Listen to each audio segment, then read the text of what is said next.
Another important fun lesson is make the goal visible. I might not agree with it fully because the kind of films I've always enjoyed, most of the times protagonists haven't had that visible a goal every time. Something that I sometimes agree, sometimes don't. But one important rule that I remember learning clearly when in one of the writing classes I had taken was you should make the goal the protagonists want very visible. Because characters can want happiness, self-satisfaction, meaning to life, etc. But these aren't tangible. You can't see them.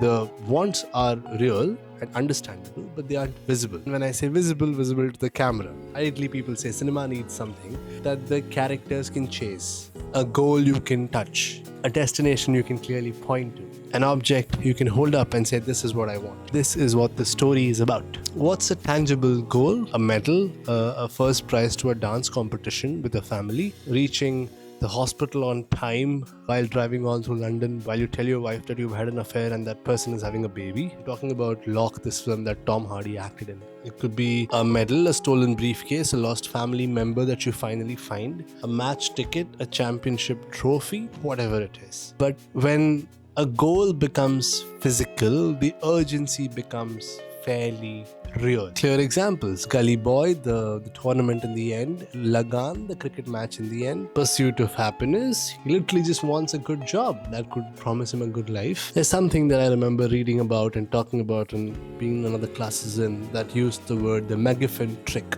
which was very, very, very interesting for me. The McGuffin trick was something along the lines of the object not being the main point of the story at all. It was a place to launch off the real story from, like Hitchcock's briefcases in every film, the totem in Inception.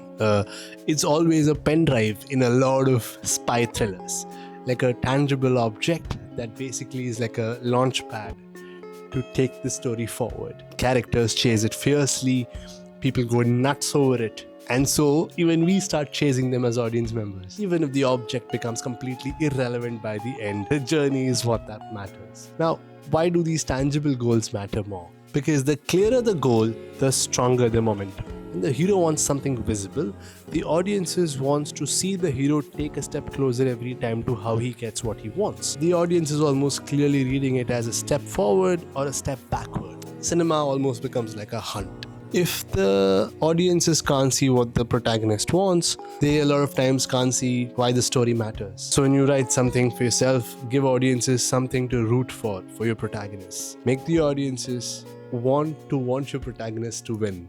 Get that thing, that tangible thing that they're chasing. Something real, and more importantly, something that they would chase too. Because the only film, the only play that people would want to really see is the one that is about themselves. Cheers.